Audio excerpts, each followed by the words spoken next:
Okay, so in this video I'm going to be going over how to inspect and change, if necessary, the brake shoes in the rear. Now, if your brake lever is being squeezed and you're not getting the brake power that you're supposed to be getting, there is an adjustment for that, and you want to try that first. Do not instantly go and tear apart the bike. Now, here's the rear wheel and the back of the bike, but this nut right here on this shaft is what connects to this arm, which actually actuates the brakes inside this hub here. What you can do is you can actually rotate this nut clockwise to tighten up this brake arm here, and as your pads wear down, this will be necessary. However, if this is already pretty far in and you've tightened it up pretty much as far as it's going to go and it's still not working for you, chances are your brake shoes need to be replaced, or something in there is not functioning as properly as it should be. This is such a simple system though, it's usually just the brake shoes, and that's always a good thing if you can just get in there, replace it, and not have to deal with anything broken. So let's get started. So the main tools that you will need will be a socket set. In order to break the nut free on these Chinese scooters on the rear axle, it's a 15th 16th 6-pointed socket. A 12-pointed will work just fine though, if it's not stripped at all. If you don't have an impact gun, you will want to find some sort of large bar, screwdriver, something like that, to hold the rear wheel from spinning so you can get torque on that nut and free it up. So we have the 15th 16th socket for the axle nut behind this muffler here, but in order to get at that and get everything off, what we need to do is remove the whole exhaust system, which requires two 12mm bolts here, and if we follow this pipe back, it'll bend straight up, and there will be two 10mm bolts that are capped. You'll see them, they're really hard to miss, and those need to be removed as well. I'm going to start by just breaking these free,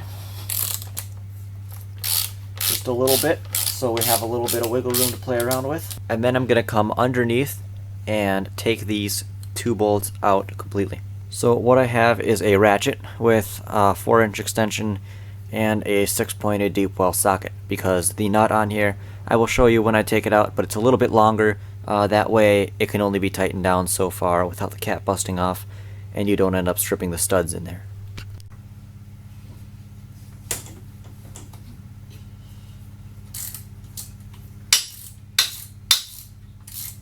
This is entirely possible without a motorcycle lift. It just makes it easier to have one, and it was already on it, so that's why I'm using it.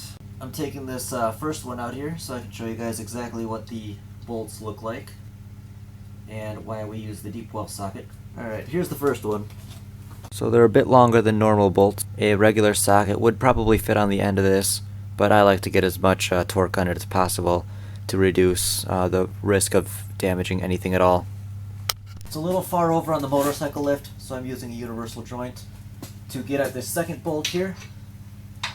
However, if you are not on the lift, it is easily accessible because you don't have the bottom of this in the way. Now that it's loose, I'm going to switch over to a shorter 10mm socket, just because of the angle that this is sitting. On yours, deep well will work just fine because you won't have this jack in the way. There's number 2. We'll make sure to grab a bowl for parts so we don't lose anything. Next thing will be these two ones up here. Now that they're already loose, they're going to be pretty easy to remove. These Chinese scooters are not always built with the best of materials, so I prefer to do the work on these by hand instead of with power tools when I can avoid it. Just be safe and not worry about it. Now that this is off, this whole pipe will just drop right out. Set it off to the side. If you don't have an impact gun, what you can do is, like I mentioned before with this metal bar, you can just stick it through here and rotate it until it stops, and then use a socket and a breaker bar to bust this loose. However, if you have an impact gun, that would be the better option, and you can get cheaper ones or used ones off Craigslist for pretty reasonable prices, so it's probably worth it to pick one up if you're going to be doing this type of thing more than once. So we'll remove that nut here. We'll put it in our parts bowl, and we'll slide this wheel straight off and out. On the inside here is where we have the pretty much the same thing as the drum brake in the car. It's just built right into the hub here, and we want to inspect that for scoring, gouges, grooves, marks, what have you. Make sure it's perfectly smooth, and obviously it won't be clean because there will be brake pad material in there, but we're going to clean that out later. Now this scooter has only about 700 miles on it, so these brake pads are perfectly fine. What you can see here is an example of ones that look just fine and have no really issues with them. They've still got plenty of pad left. And pull these off here. I'm just gonna pull out one end, kind of flatten it over like that, and then do the same thing on the other end.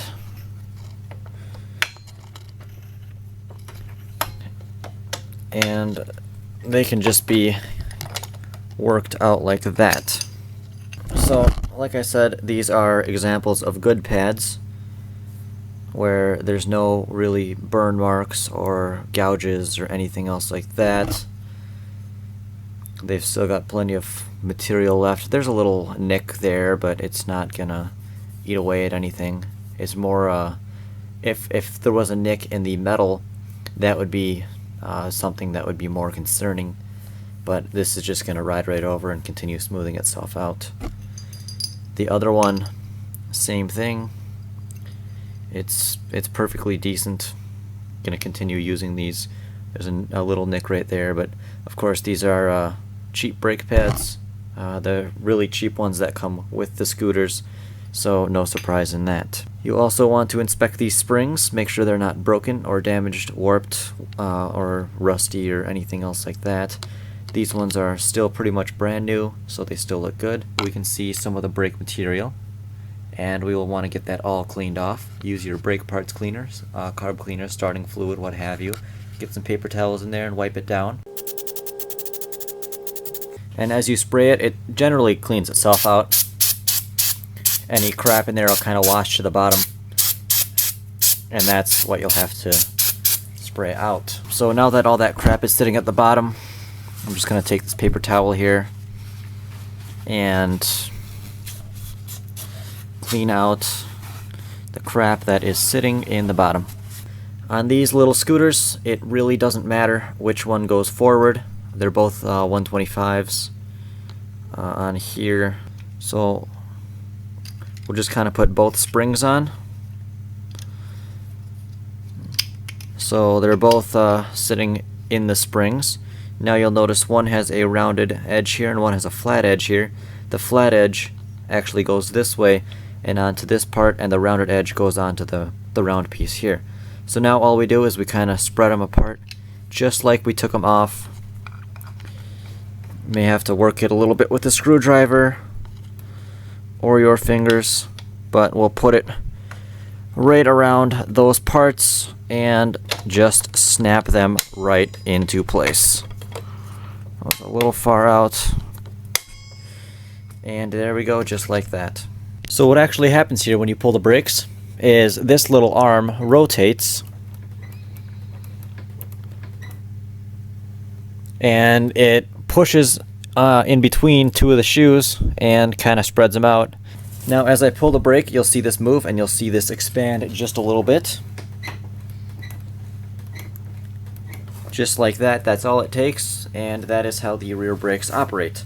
Okay, sorry everybody, my camera died, so I had to go in and charge it for a while, and now I am back. Last thing we did was put these brake pads on, or these brake shoes as they're called. We put them on, and I showed you how to do that without any special tools. You just kind of snap them into place, and I showed you how they operate. And what we're going to do now is we're going to take the wheel and clean out the inside of it and get that brake dust out of there. As long as the wheel's off, it's a great opportunity to clean the outside of the wheel too, because some of the grease sometimes can come out of here and splatter out, as you can see right there. And of course then dirt gets caught in it, and it really doesn't look so pretty. So if you care about that type of thing, clean it. And the reason we're cleaning the brake pad material out of here is because if there is material still in here while trying to brake, the brakes won't be as effective. It'll slide a little bit and they won't be able to grip as hard. And of course we want to clean out any contaminants, any oils or grease that may have gotten in here, or moisture or whatever it may be that's in here. Just make sure it's all clean and dry and inspect it, make sure it feels good all the way around. And it does. That's all I'm going to do on this one.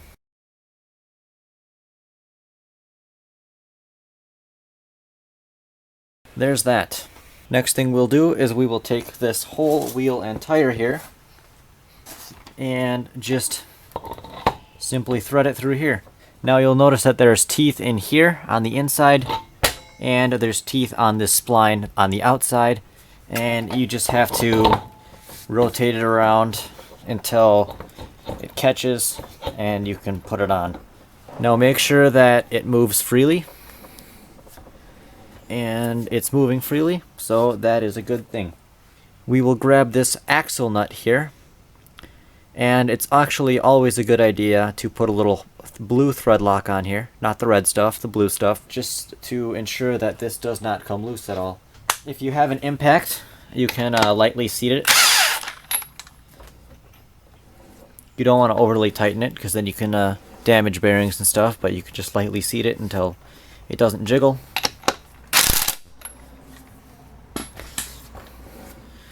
It still spins freely and it's good. Some of these nuts are actually locking nuts. This one does happen to be, so I'm not worried about it coming off, and I didn't put any thread lock on it. If you don't have a locking nut, the thread lock is always a good idea. So this one's on there. It still spins freely. I don't feel any grinding. There's no odd noises. It all feels good. I've rebuilt a zillion of these things, so I know exactly how it's supposed to feel and sound. If you don't, there are specific torque specs you can look up for these. Look those up if you're not sure. Next thing, of course, would be the muffler. Now remember, these are 12mm bolts. We'll grab the bolts here. Before we put this on, I'm just going to spray it down and wipe it off quick.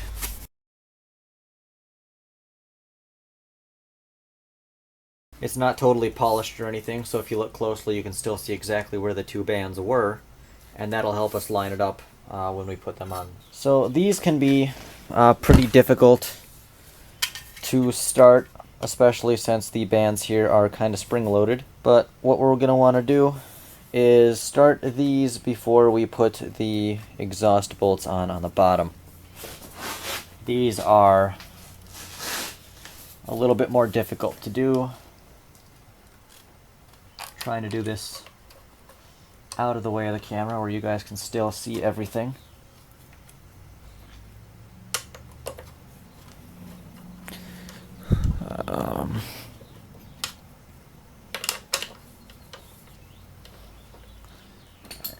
I have one started.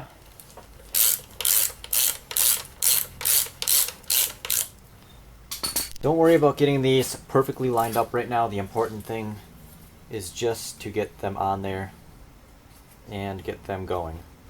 So the rubber piece goes inside the metal. We will slip it over, pinch it together, and put a bolt through. These can be a pain in the butt to deal with, and it's a lot easier with two people,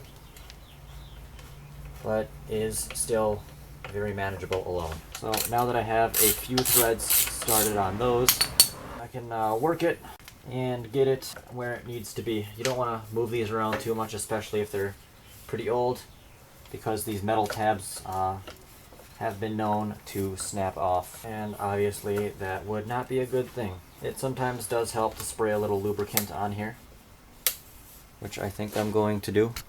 Alright, here's some WD-40 just to help everything slide. The thing about using WD-40 or some sort of lubricant is it's totally fine to do so, but make sure that you wipe off as much as possible before actually starting the bike. Obviously, you don't want to fire or anything. That would be not a very happy day. So, I'll start one of these bolts.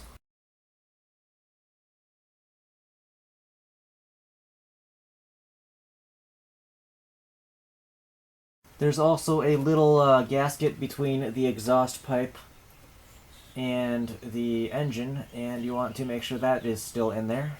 Sometimes it's a little orange ring, or it can be a little bit darker of a color if it's a little older. Now these ones on the exhaust are the more important ones, so these are the ones I'm going to snug up and let them sit where they need to sit.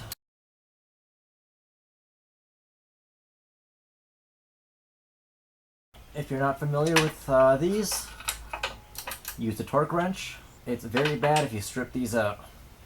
So now that this pipe is secured to the engine, now I'm going to tighten these up. We'll switch back over to a 12 millimeter. Make sure the rubber padding is still in there. Little blue thread lock on these wouldn't hurt either.